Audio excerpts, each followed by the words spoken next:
we're going to do today, we're mostly done just straight up talking about the book. Of course, it's not going away. But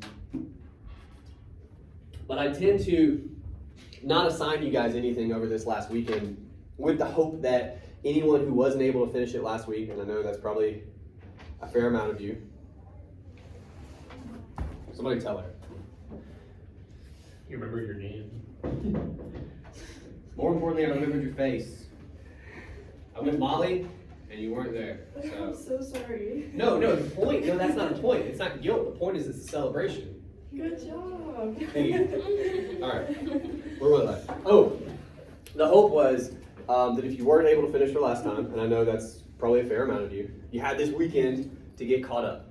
If you hadn't done it now, I don't know how to do it, but damn it, like, come on. Anyway, the goal for today, we are going to start moving. This is kind of the in-between stage. I told you this paper is in two phases. We're still reading things, really, this week, just not Vonnegut, but we're finally moving into the paper and what that process is going to look like, okay? Vonnegut's a big part of it. You do need to probably finish that book if you haven't, but we're going to start talking about Jarvis today. We're going to start talking about research today. It's going to be fun-ish. Anyway, will you get the light source back? While this is heating up, save some time later, if you would go ahead, pull up CourseDen. We're going to need that here in a second. Well, like 20, 30 minutes, but still. Oh no. Should have done this before. Oh. There's a touch to it. I just want you guys to know, because nobody ever told me. They don't cover this in teaching school. There's a sweet spot, and if you miss it, it doesn't happen. So anyway, all right. What we're looking at, and I'm going to make this bigger so we can actually see it. That's pretty good. We are on our CourseDen page. Obviously, we're in Unit 2. We're going to look at the annotated bib next time, but just below that is an article by a woman named Christina Jarvis, and we will talk about that shortly, but that's where you can find it, okay? So it's in the prompts and sources section. It's at the bottom of that. What we're going to spend our time on first is research. To begin with, I'm sure there's a better way to find this, but I'm older than you. I just Google basically everything. Takes you to the library webpage. You may have not ever seen this before. This is what it looks like. True story, here's a fun thing that happens. I don't know what this discover all function is, but Kurt Vonnegut, and again, I know I've said this to you, you may not have believed me previously, is really famous. He's really well known. Watch this shit. Oh wait, I wonder. All right, what happened in my office, because I always double check, I did this and it gave me nothing here. So I don't know what that is. In the event that you get nothing, which, yeah, I don't know. I wonder what the difference was. Anyway, this took me to a weird page. I had to click on Galileo because it doesn't always do that somehow. And it gave me this. This is what we're after, all right? If you're on Galileo, you got a bunch of results, you're in the right place. Number one. All right. I want to make sure we do, because I know how to do this. It's one of those things I can very easily skip important steps for you. Where's my paper clip? There we go. All right. First thing we want to talk about, we have to limit our search. You may not be able to see that all the way in the back, but our sources, our hits, just under 55,000. That is too many for you to try to go through. And there's ways to limit that. The first thing though, rather than messing with your search, go down here, you click on full text. That is results you can actually access, because West Georgia has to pay for all this. That cut about 10,000 off, that helps. You also want to go peer reviewed. That tends to trim a lot. We're down to 7,000. Peer reviewed, by the way, these are typically journals that are harder to get into because other people got to look at them and say they're good enough. And also, stuff that's not peer reviewed a lot of the time is like book reviews, things that we're just not using. Take yourself all the way back to the very first class for Unit 2, if you can remember that far. We talked about John Oliver. He had that video about paying student athletes or not. We set up the different texts next to each other, right? We kind of tried to figure out where those ideas could connect. If you just look up a book review, for instance, they're just going to tell you their opinion on like Slaughterhouse-Five or one of Vonnegut's other books. I hope they liked it, but that's not going to help you, right? With whatever idea you're interested in, whether it's how masculinity is represented in the book, all the different sort of arguments against war that he makes, this question about free will and fate, among other things. Book review's not really going to dive into that, so it's not going to help you. Anyway, as of now, this is actually a decent place to start. I mean, again, 7,000 is a lot, and by no means should you try to go through all of those, but it's way better than 55,000. And right from the jump, look, I don't know much about this one, but it's about Slaughterhouse-Five, and it seems to be talking about time and disability, and it could be interesting, right? But I would actually recommend going and messing with the search bar. All right, a couple things to know about searching. I might try to make that a bit bigger still. The search bar's kind of small. Maybe like that. All right. It's going to give you some options, especially if you put in a name like Vonnegut, because he is somewhat famous, super famous. This next list of words I'm going to give you, these are called Boolean operators, which sounds very fancy. It's and, or, and not. Those are the three words you can use when you're searching. Google's built the same way, like on the same premise, okay? And is the most useful in my experience. It'll do something like this. Look at that. All right, that took us down to 381. We started at 55,000, we're down to 381. That's way more doable, way more digestible. Still, just so we're clear, I'm not saying anyone should go look at 300 articles, okay? But it's way less daunting of a hill to kind of look over. But how does this work? And it's going to take any of your search strings that are connected by it. It's going to find articles that talk about both. So you saw before, just Vonnegut, we got it down to 7,000. And masculinity, now talking about both things, gets us down to 300, much more manageable. For the sake of illustration, I will show you what masculinity will do.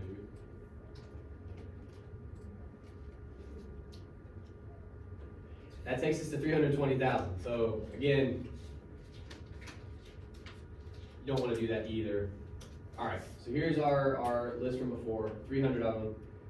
The other operators, they're not useful, but I'll put it like this. Say you got Vonnegut and you got Jarvis, who we're going to talk about in a second. She is the assigned source that I give you, right? So you just got to find two more. Say you find an article you really like on Vonnegut and masculinity, something to do with Slaughterhouse-Five, you feel like you got a lot of ideas there, and you just want to see what else is out there.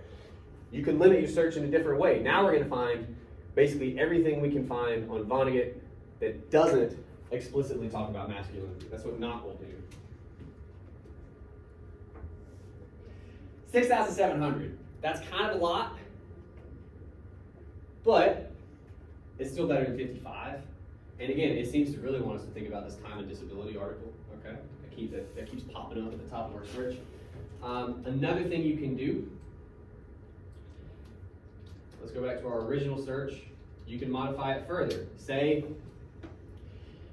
you have that article about Vonnegut and masculinity, but you've noticed, and this is true by the way, you've noticed a lot of them are about war.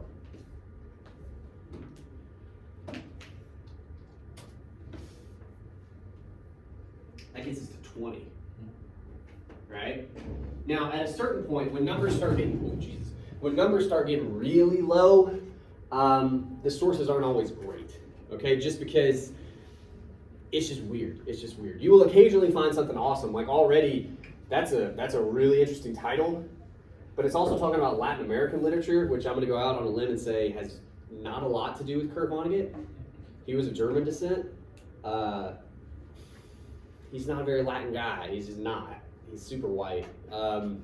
So it's interesting, but damn, I don't know how Vonnegut comes in on that one. I would be very interested to see how that plays. But you can still check these out, right? Semicolons, okay, a whole article about semicolons, get excited for that. Harrison Bergeron, okay, that's one of his short stories, so that may actually have something to do with him. See, a lot of this, we got so specific that we may be too limited at this point. That one may have something to say about it. All right, so let's actually look at what we could use. Oh, and or. I want to tell you about or. I always frame it this way. It exists, so I assume it has a use. I've never, because how it works, it's like a super and. So Vonnegut and masculinity, those are all the articles that talk about both of those things, right? Or is going to give you all the results for Vonnegut and all the results for masculinity. So those numbers we had before, it was 55,000 for Vonnegut and it was like 230,000 or something for masculinity. So now it would give you 300,000 articles. I don't know why that's helpful. I'm sure it must be sometime. I've just never met that time. But that's how OR works. So generally speaking, you're definitely going to use AND to make your search more specific. And in certain cases, make your search even more specific with NOT.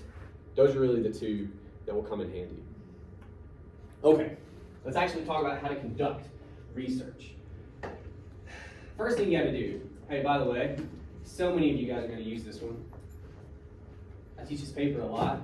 This one comes up first in this search string. So many of you are going to use this article. It's a really good article, but it's just fun. Sometimes if you consciously see your own future, that's kind of what's happening here right now. Anyway, what you want to do, that whole don't judge a book by its cover business, you absolutely want to do that here, right? The reason for that, for instance, the book we're reading, Slaughterhouse-Five. When I first assigned it, most, if not all of you, had never heard of it, okay? What did you think we were going to be reading about when you saw that title, maybe on the syllabus or on the book order thing for the bookstore? What did you imagine this book is about, Slaughterhouse-Five? Huh? A killer. Pretty good guess. Like meat packing. Yeah, something like deeply upsetting, which it is, but it's weird. Why are we reading that? I'm not excited. That's why you don't judge books by their cover, because they have interesting titles, right? Metaphorically, Slaughterhouse-Five does figure into the book, right, into the plot. In the case of articles, 97% of the time, they're super descriptive. They actually kind of paraphrase the thesis in some ways, or at the very least, they paraphrase the themes that they're concerned with, that they're going to talk about. So you should use the titles in this case, okay? Absolutely, judge books by their cover. For the boys, masculinity, gray comedy, whatever that is, and the Vietnam War in Slaughterhouse-Five. That sounds like a whole bunch of stuff we've talked about in one way or another, right? I would be deeply inclined to go look at that, and as a matter of fact, let's do it. So that's the first test. You look at the title. If it seems like something that might play into some of the ideas that you're interested in talking about when it comes to the book or when it comes to Jarvis, you click on that shit. Step 2. You do not open the article yet. You scroll down. You were looking for an abstract, and this one doesn't have it. They don't always, but I know one that does. This is the Jarvis article, by the way. We're going to read this for next time. But she has an abstract. All an abstract is, to be perfectly clear with you, a lot of the time, not always, but a lot of the time, they'll kind of just copy and paste a big chunk of their intro here. But other times, in this case, they paraphrase their introduction. So it's a shortened version, I don't know why I can't talk, of the introduction, which is great. You don't have to read the whole article. Say you like the title, you read the abstract, and now you're like, well, that didn't sound like what I thought it was. I don't think it's going to be useful. Good. You saved yourself so much time not having to look at that article, right? Go find something else. In this case, I'll read it at you because it is kind of small. Examines how the Cold War, Jesus Christ, examines how the Cold War with its specific hot episodes in Vietnam created a prism. Oh yeah, she's copy and pasted her thesis.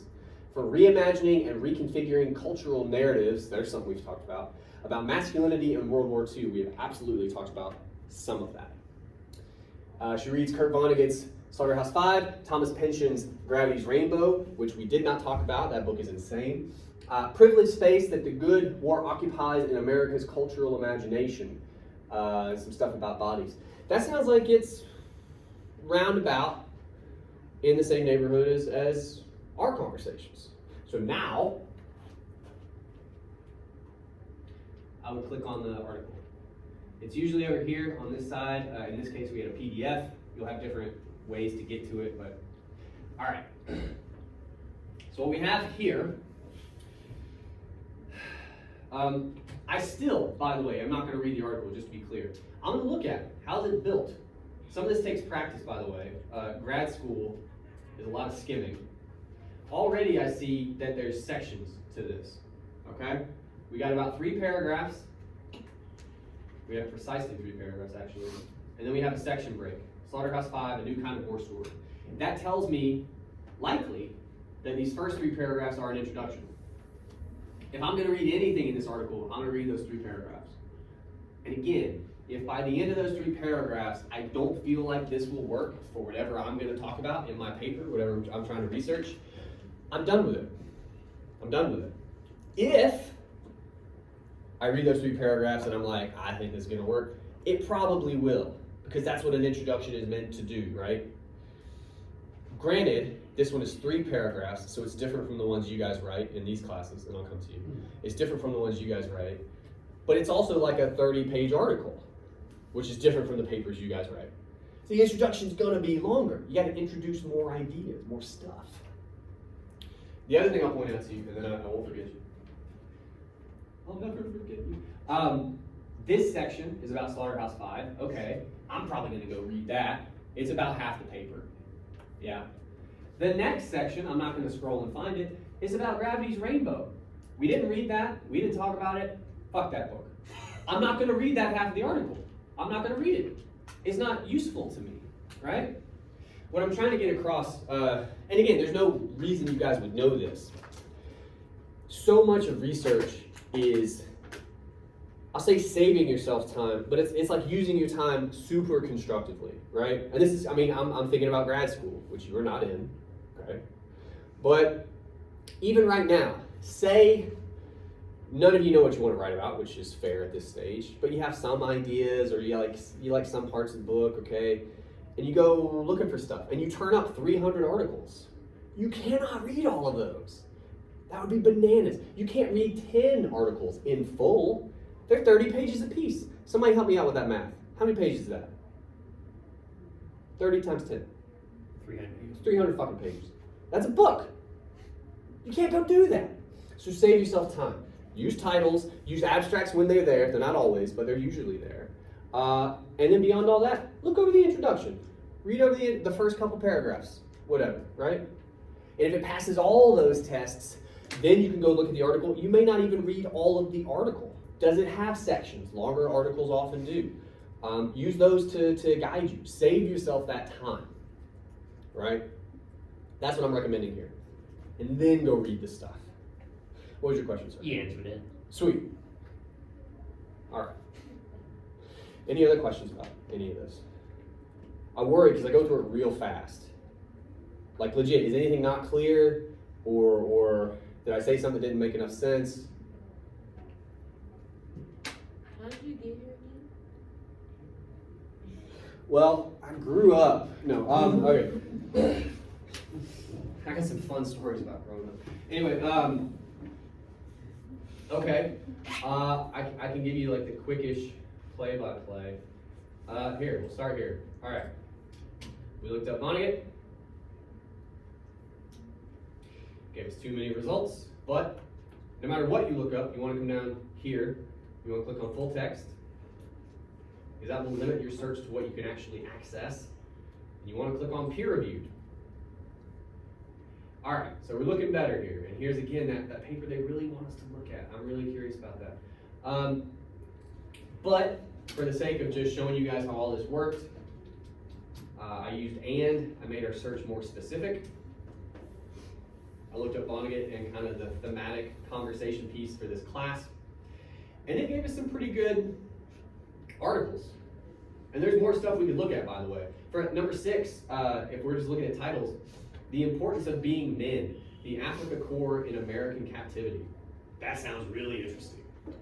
That may or may not have something to do with the conversation I'm trying to have about the book, but I would go see, just based upon the title, right? We do have an abstract. Excellent. It looks at members of the German Africa Corps held in the U.S. as prisoners of war. Oh, I'm going to look at that article, right? Obviously, I'm thinking of the Englishmen here, or really just any of the time that the American soldiers are in captivity. So I'll go click on the article. It's taking forever to load.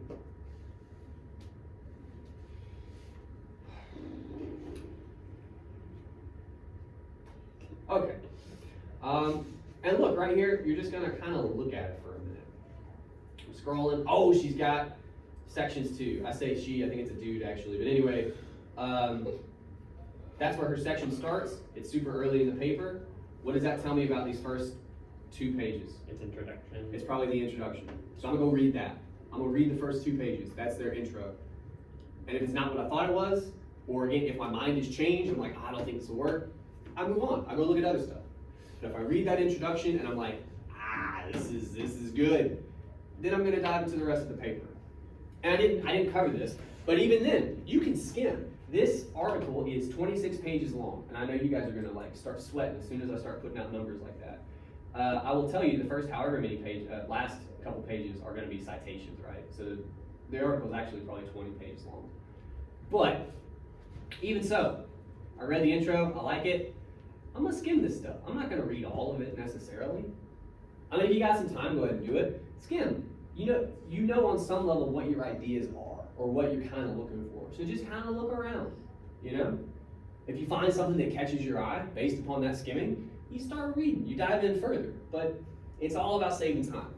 Skimming is like the skill when it comes to grad school. And I know you're not in that, but I'm trying to let you in on a little secret when it comes to like just how school works. Skimming well, that is a skill. It's a legit skill. I think a lot of you probably skim, you do it badly. So like you gotta work on that. But did that help? Sweet. Any other questions? Okay. Next thing we're gonna do. We'll talk about Jarvis.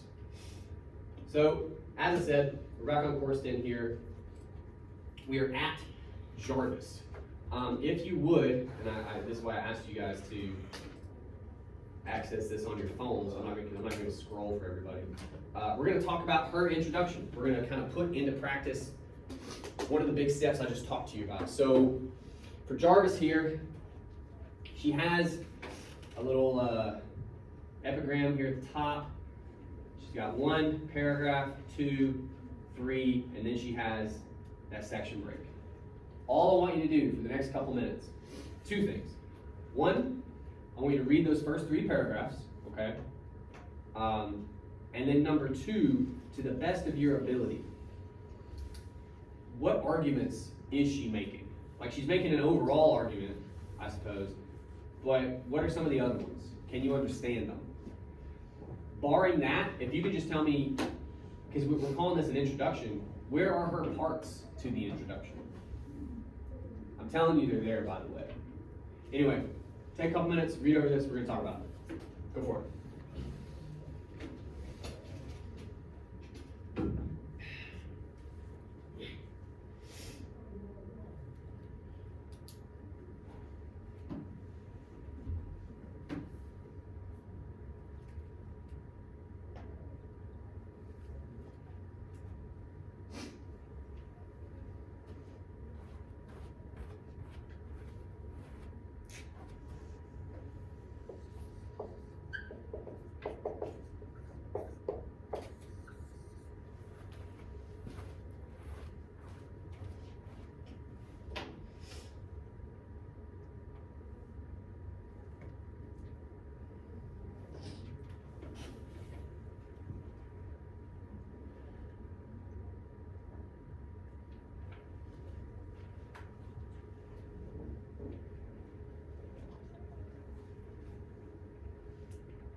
Does anybody need more time?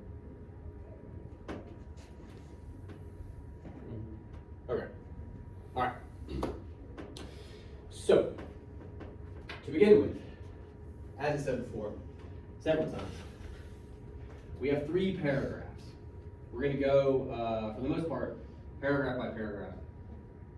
What's this first one doing? It's the longest one, right? The other 2 by comparison are rather shorter. Yes. It's a hook, right? How do you know? Like what information is contained in this first paragraph? Kind of like dates, stuff like that. Yeah. It has nothing to do with the boring stuff. It's all about, like, I mean, it has to deal with something completely different than the book. Well, I mean, it's related, right? But it's not from the texts explicitly, like Pynchon or Vonnegut. What is in this, like, specifically, what's in this paragraph? What are we talking about? Nixon, You know more. do what? You know more. What did he say? Vietnam War. Oh, that's not what I was hearing. Yeah. Nixon trying to exit from Vietnam, how he went about doing that. This is background information, right? It's anecdote is another way to think of it, right? But it absolutely is, for the most part, a paragraph long hook. And again, in a paper of this length, I think it's 30-ish pages. I don't remember the number exactly. That's kind of fair. That's fine. You guys get 2 to 3 sentences because your papers are 3 to 4 pages. It's a little different, right? And look, I'll be honest with you. I think it's really fucking interesting. A lot of this is history. You can read this in any class. Did anything stand out to you guys from this first paragraph as like, oh, that's very interesting? Like Yeah. the movies he ordered to watch. There's one in particular. Yeah, Patton. Patton. I'm willing to bet no one has seen that movie. That's okay. But we describe it in the paragraph. It's a World War II movie about a guy who's just super badass, and he gets orders and he might do those, but a lot of the time he's gonna just go do badass stuff because that's what he does. It's very interesting to have the commander-in-chief. That's one of the things the president does. He's commander-in-chief of the armed forces, okay? It's very interesting in the midst of all the stuff going around at that time with Vietnam and everything else, that he sat down for several screenings. By the way, not everyone always knows what that means. What does that mean? You watched the movie. You watch a movie several times. You've probably done that before. Yeah. But inside of a week or 10 days or whatever it was, that's a lot. You're a really big fan, Rich. So it very much suggests that it was on his mind. That the representation of the character in the movie, Patton, but also probably the war he was fighting in, which was World War II, it's not Vietnam, right? That stuff was on his mind. And if it's on your mind that much, it's not much further of a leap to say maybe it's affecting your behavior or affecting your perspective, your opinions, right? And again, this only really matters because he's the fucking president. That's interesting.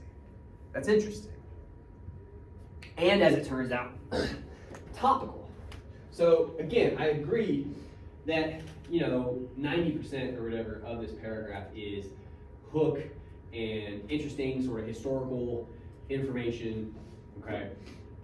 Right here at the end, I can't highlight it, I'm such an idiot. Right here at the end, I think we kind of transition in a way to the rest of our intro, which is to say, I think we start making an argument in here. Anybody pick up on what that argument might be there at the end of that first paragraph?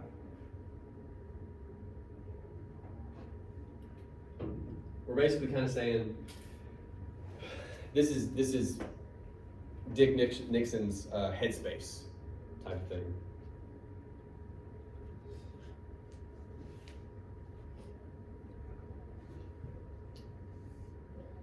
Is it kind of that like Vietnam's not a winnable situation, or No, but we'll skip it. We'll come back. Let's talk about the next paragraph. That'll help us think about the end of this one. If that first bit is the hook, which it is, this next paragraph has got to do what, at the very least? Introduce our texts. because in this case we have two. Slaughterhouse 5 and Gravity's Rainbow. And again, if you can believe it, Gravity's Rainbow is, in my opinion, a more difficult read than Slaughterhouse 5. Thomas Pynchon was fucking crazy. Like, actually may have been crazy. Great book, but like, what? So, like, you'll read a page and not know what you've read if you're not paying attention. Anyway, but we're not talking about that. But she is. In these two books, they reveal this thing about Vietnam or World War II. So what is she doing at this stage? She's not just introduced her texts. She's done what? Begun what? We only got 2 parts of an introduction left. Roadmap. And again, her intro paragraph, if you like, is 3 paragraphs long. Her roadmap starts here-ish, but what I was trying to tell you before is I think she has a bit of it up here too. You can do that when you have more than 1 paragraph in your intro. What's that 3rd paragraph then?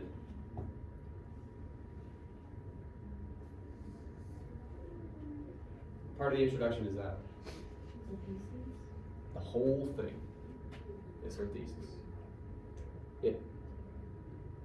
And again, you guys write 3 to 4 page papers, your thesis statements, 2, maybe 3 sentences at most, usually. It's a 30-page paper. You got more stuff to say. So it might end up being more like that. Okay? This is her thesis. Pretty much all it is. Well, before we dive into that, we first have to investigate her roadmap, which, as I said, is basically most of this stuff up here, okay? And then most of this stuff after we drop the titles of the books, right? Let's talk about this first.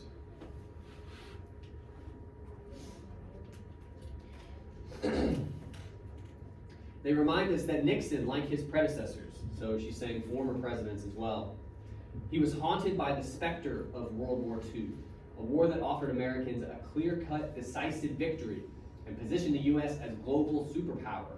In contrast to the bad war, the good war had become the culminating myth of the American experience and nation character. So we're talking about 2 wars. Let's start there. What 2 wars are we comparing? World War II and Vietnam. Good. We do actually kind of do that in Slaughterhouse 5. First of all, a big pillar in her argument here, it kind of goes unsaid. It was published in 1969. That's in the heart of the Vietnam War, right? So he's writing it as the war is going on. So again, pretty fair leap to say it's probably on his mind. The book itself is mostly about World War II, but Vietnam comes up in the book, here and there, right? So Vonnegut is probably thinking about those 2 wars. She says Nixon is 2. She calls them the bad war and the good war. I'm going to save you guys a little bit of time because she kind of explains it here, but again, it might be over your heads a little bit. Of the 2, which one do you think is probably the good war? World War II. Why is that? She gives you one reason up here, by the way. It was a decisive victory. How so? Minor history lesson. Go ahead. Whenever USA went to World War II, it was already in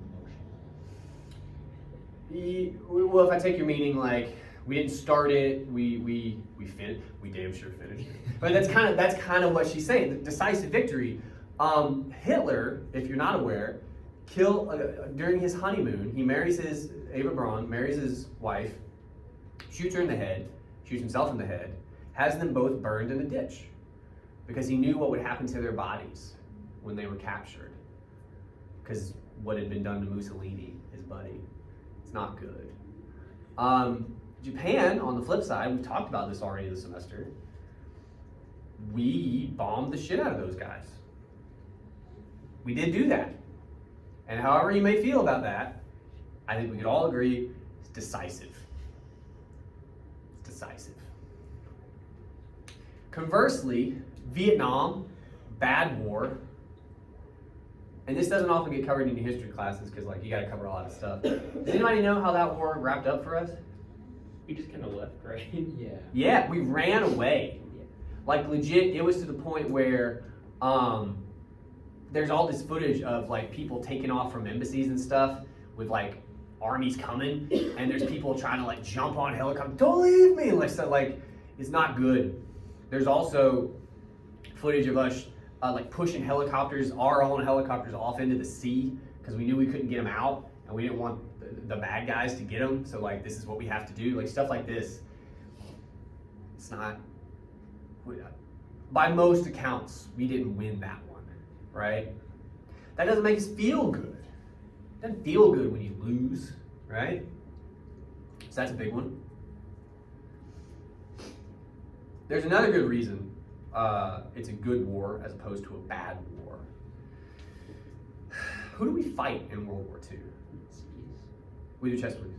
Nazis. Fucking Nazis. When in doubt, if you're not sure if you're the good guy, if you are fighting Nazis, you probably are. It's easy. And look, nobody's hands are clean in a war. Vonnegut very much makes that point. But if you're comparing scores, when it comes to like who's the most fucked up group of people, it's probably the Nazis. It's probably them. That's pretty safe.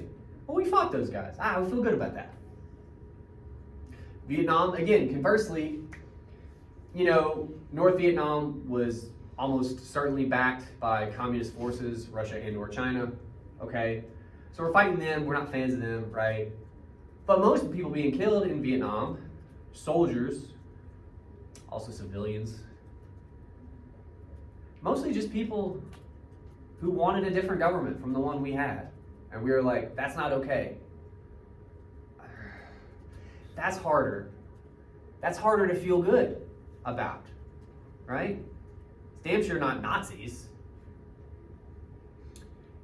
And there's other reasons. Those are two very simplistic ones, but like, so when she says good war, bad war, in quotation marks, that's what she's getting at. There's this binary kind of understanding of those two wars. World War II, as a country, historically, we feel a lot better about, you know?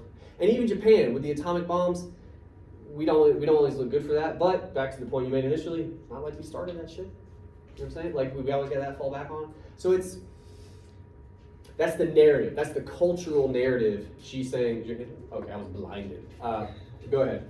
Also, with World War II, wasn't Yes. it that, like, since all the Americans were so mad about Pearl Harbor, Yeah. it's very easy to back up the morality. But with Vietnam War, the morale was just kind of low in general. Well, and also famously, it was the first televised war. Yeah. So even if you felt a certain kind of way back in 1930, whatever, about like Japanese war effort, you might feel a similar way about Vietnam, and then you're going to see it on the news. You know, you're going to see people getting shot and burned and all this, and it's not as easy to cheer for that. You know, it's easier when it's in my head or when it's just numbers. You know, but now I gotta see it on the news. I don't mostly feel good about that, right? I feel icky, guilty about that. But yes. Okay. Moving right along. Here in this second paragraph, she kind of introduces the idea up here, okay? She brings up cultural narratives of the Second World War, how they're influencing policy in Vietnam. Basically, she's saying,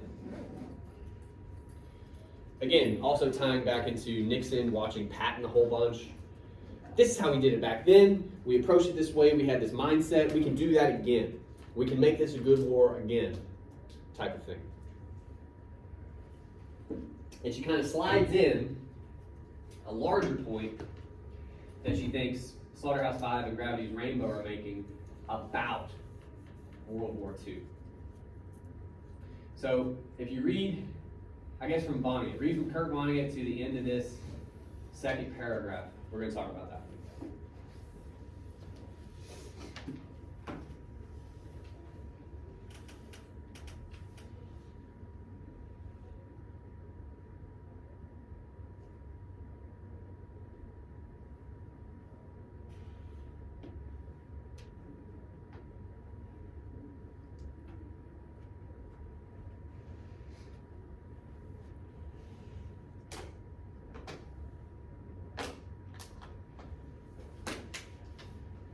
If you don't understand all of it, it's okay. The gist of it, though, what is she saying about these books? How do they play into any of this talking about these two wars? What do you think? And if you're not sure, if you don't follow what she's saying, that's okay. Think about what we've said about Slaughterhouse-Five. What do you think Vonnegut's opinion of World War II is, for instance? Go ahead. It's like a contract between Richard Nixon He definitely doesn't agree with Nixon. and his standpoint, because Richard Nixon is like the kind of like Billy, like the Yeah. he's like I would say like painting war as a hero versus bad guy thing, where in this case it's like Slaughterhouse-Five narrators saying like it's a lot of blood, you know, tears and all that. Well, to your point, where are the bad guys in Slaughterhouse-Five? Are there any? Really? No, it's not like seen. There's enemies, but there's not really, there's no, like, straight up, like when you watch a movie, we watch an action movie. Avengers, Thanos is a fucking bad guy. You know what I'm saying? Like, you know who the bad guys are. You know who they are, because they do bad shit. Notice, too, in Slaughterhouse-Five, we almost never refer to the German soldiers as Nazis. We call them Germans. That's what they are. Now, they happen to be Nazis. But again, the people you meet, like think about when Billy and Weary get captured. At the end of the chapter, you're like, oh, these guys are really fucked, because like we have the cultural imagination she's talking about when it comes to World War II. I'll be straight up with you. I played a lot of Call of Duty in my day, and I've seen movies. We have that same cultural imagination. That means as a culture, we see it round about the same way. So when they're caught in that ditch, you're like, oh shit. They're gonna go to a camp and there's gonna be barbed wire. Like we all have the same kind of, and they do that. But before they get there, you meet their captors for a couple minutes. Those are not Nazis from the movies. One of them doesn't have good shoes, right? And one of them, by the way, I think it might be the same guy, is a boy. Like 15-year-old androgyny, I think he says. That's just a boy that's so beautiful it could be a young girl. Like that's what that basically means. Like these are not Nazis. These are not Indiana Jones Nazis. And that's important. Did those people exist? Unfortunately, do those fucking people still exist somehow? Yeah. But mostly, no. Mostly, it's just people. And a lot of them died. Harder to feel good about it. Harder to say good war when they're Germans now instead of Nazis, right? When they're people. Sure. So that's what we're getting at here. That's what she's getting at about Vonnegut, is that he sees, obviously, Vietnam going on. He remembers World War II. He was there, you know. And he knows how it's depicted. He tells you as much with Mary, right? He knows how we usually think about it. And I feel pretty safe in saying I think he's bothered by that. He wants to try to change that.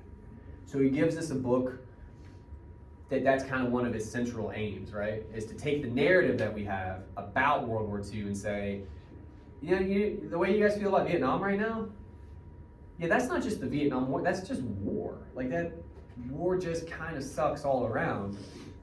Let's try to apply it to these other ones that we think were great.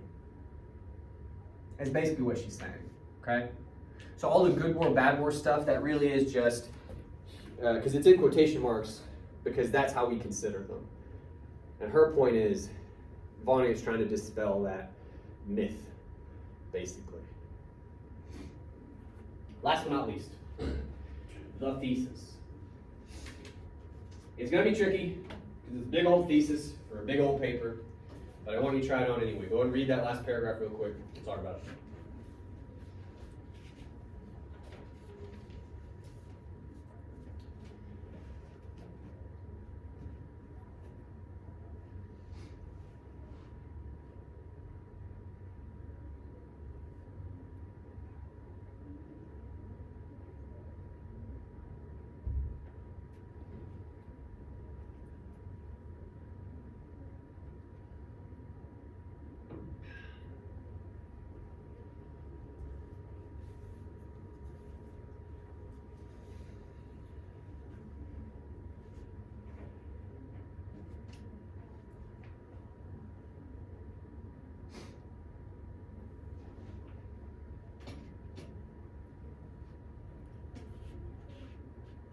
going to frame this question slightly differently.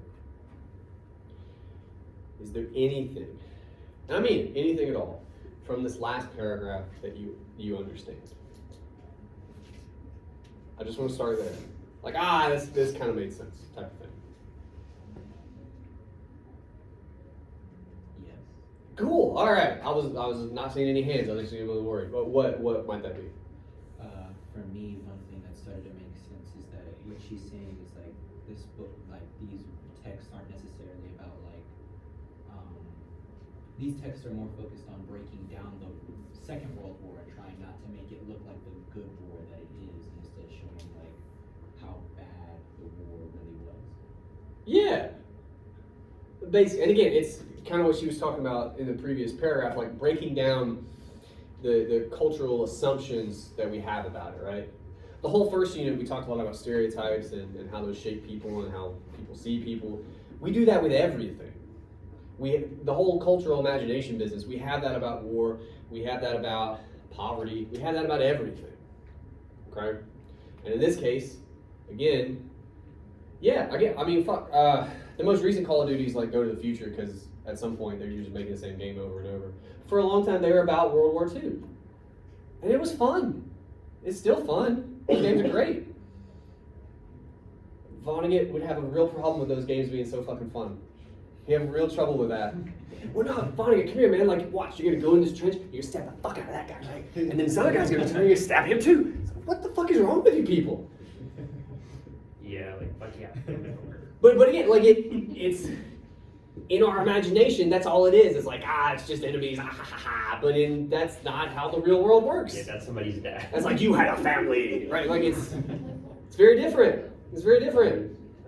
And he's trying to have us actually take that on a little bit, like appreciate that. And yeah, that's a big part of her thesis, is taking our cultural imagination of war, specifically World War II.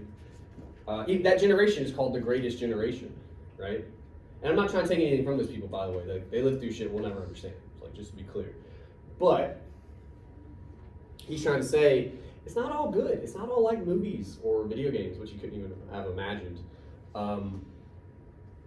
It's more like what we see in Vietnam. Anything else from here you guys took away from it? But just to be clear, the last third, I'll talk to anybody about that privately if you like. We're not going to really talk about that as a class much. It's kind of, that's stuff you'll deal with in grad school. That's not really for us. If that made no sense to you, that's okay. Don't worry about it. But the rest of it, anything else from there that stood out to you, or like you're like, I get what we're saying there.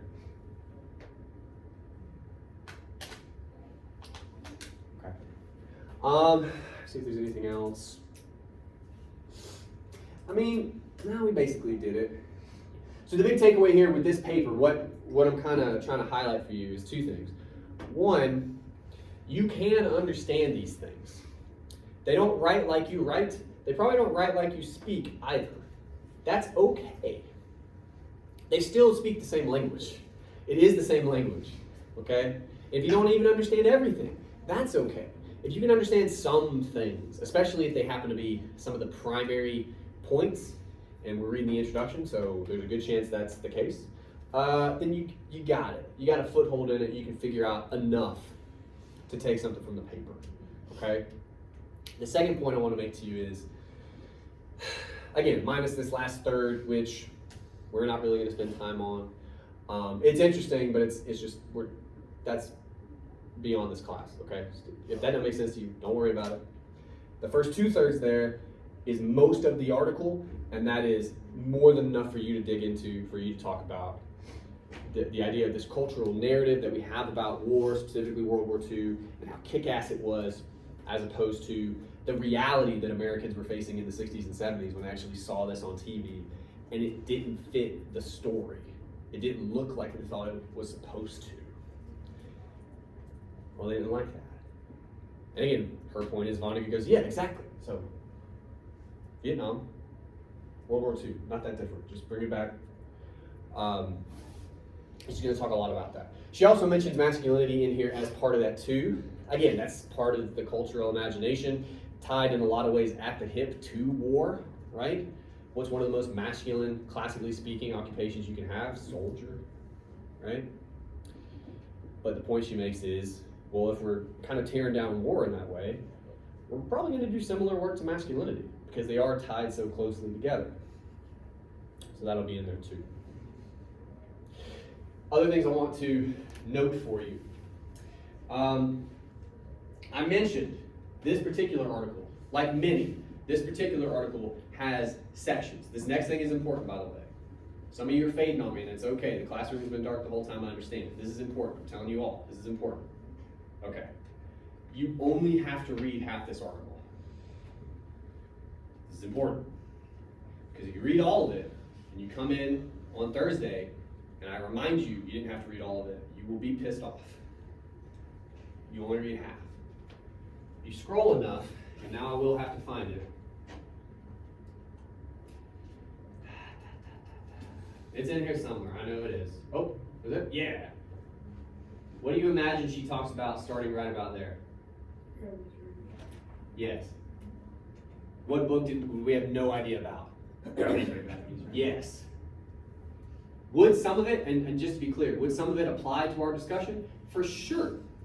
Are you allowed to read it? Absolutely. Are you required? No. And we all know what that means. You will not read it. Yes. Is there anything about in the conclusion that Kind of. Kind of. And this brings me to a larger conversation that we never get to have about conclusions. I will show it to you because it is there. Longer article. Ooh, all right, so here's her notes. So her conclusion is probably this last paragraph. I don't think it's the last two. Well, no. Yeah, it's just this last paragraph. Look at how short that guy is. For that paper. The very bottom of it is right under that break. Conclusions don't really matter.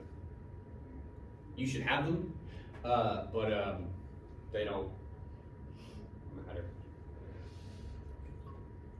There's multiple reasons for that that we can get into later. We won't do it today. But that is to say, if you'd like to read that last paragraph to make sure you haven't missed anything, by all means do that. That wouldn't take you like 2 extra minutes, for sure. But the introduction, the first section, that's really the meat and potatoes of what you should be worried about. She's going to dive way more in depth, obviously, into these ideas about cultural imagination when it comes to these two wars, what Vonnegut has to say about it. She's going to look at some things that we've actually talked about. So hopefully when you get to those, you're like, oh yeah, you probably write that stuff down. Like, oh, that reminds me of this scene in Vonnegut, or that reminds me of a time we talked about this thing. Write that stuff down. Go ahead and start taking notes when you read these articles. You're going to need those. Okay. If you happen to like a sentence or two or whatever from Jarvis, write the whole thing out. I know, go crazy, but like, or type it. I mean, it's 2022. Listen to me. Type it out like this. Okay. But make the thing happen. Because any notes you take now will make it easier for your future self. I'm just letting you know. Any other questions? That was a good one. Any other questions about this? Okay. Okay. We get that light for us, please? I appreciate it. We got here in 2 minutes. Just have a couple more things to say at you. All right. Number 1, I forgot to mention because there's a lot I try to get through very quickly with the research stuff. If you live off campus, which I know some of you probably do, if you try to access the library off campus, you'll have to log in. Okay? It's your UWG credentials, right? So I happen to live off campus. It'd be weird if I didn't. When I go into the library, sort of search stuff, near the top, if I want to access anything, it'll say like, you need to log in. I'm like, oh yeah, you click that. Then I put in T-Pain, my password. I know it's very silly. People still know who T-Pain is? Yeah. Okay, he's not me, so we're very different. But in this one respect, we're the same. We both have to log in if we wanted to use this. Because he doesn't live on campus either. But yeah, you gotta log in, you can access everything. The other point I wanted to make, revisions. For your first paper, I believe, and I'm using my memory, which is not a good idea. I believe they're due Wednesday. Is that true? I think so. Okay, my voice broke when I said that. That's ominous. Wednesday, by midnight. So you got over 24 hours. So this is not the best strategy. If you have not even started those yet, which judging from the way some of you are looking at me seems likely, you got some time, legit, over 24 hours to do it. And just to recap what the revision is, briefly, I think damn near everybody should try it. Now, granted, if you got an A on the paper, first of all, don't out yourself because people will hate you. If you got an A on the paper, do you need to revise? I mean, no, probably not. Could you? For sure. I occasionally have some crazy people who revise A papers and do better. That's great.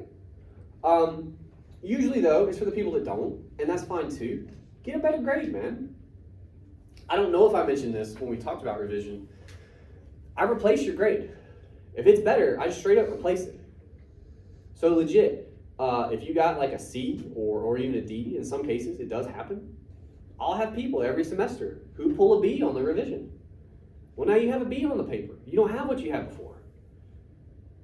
Why wouldn't you do that? Why wouldn't you try, you know? Yes, ma'am. Where do you turn it in? I was trying to figure Turnitin.com. I didn't see it on there. You scroll down. Okay. That's enough to hide it from you guys. I just put it at the bottom. But good question. I forgot to mention that. If you go on Turnitin, our class page, you scroll to the bottom, the revision's right there. Turn it in by tomorrow at, I suppose 11:59. And again, this usually doesn't happen, but if you do somehow worse or the same, well, then you get your original grade, right? It's no harm, no foul. But you could do better. On average, people do about 5 points better on the revision. That's half a letter grade. That's significant. But every semester, I'm telling you, I have people who do significantly better. I would take the swing, personally. I would try. I would give it a shot. That's my recommendation. It is optional. I've had a couple people ask me. I used to make it mandatory, and that always sucked because the people that clearly didn't want to do it basically didn't, and then I had to read the revision anyway. So, like, it's optional. You don't have to. I think you should. Last thing I'll say about that, it's a little bit late in the game, I suppose, now to say if you want to send me some stuff, I'll look at it. I will. But especially when a paper is due, like, basically the next day, any notes I will give you will be brief because you ain't got time. I got to get back to you, you know, so know that going in. But if you got a paragraph you want me to look at, or if you're not sure about something I told you, or whatever, you can hit me up, you know, I'll talk to you. But yeah, man, I just don't know why anybody wouldn't try it, personally. I'm not a great salesman, but that's my opinion on it. Does anybody have any questions for me before I let you go? Okay. For next time, I know, hold on, we're almost there, I promise. We're getting out early, aren't we? Yeah, 10 minutes, you bastards. All right. Next time, 2 things other than the revision, which you should do. You got to read the rest of Jarvis. Again, just the first half, right? And I want you to look over the annotated bib prompt. We're going to talk about it next time, but I'd like you to just at least set eyes on it. So if you don't understand something, we can talk about it in class, right? That's all you got to do. All right. I'll see you then. Thank you.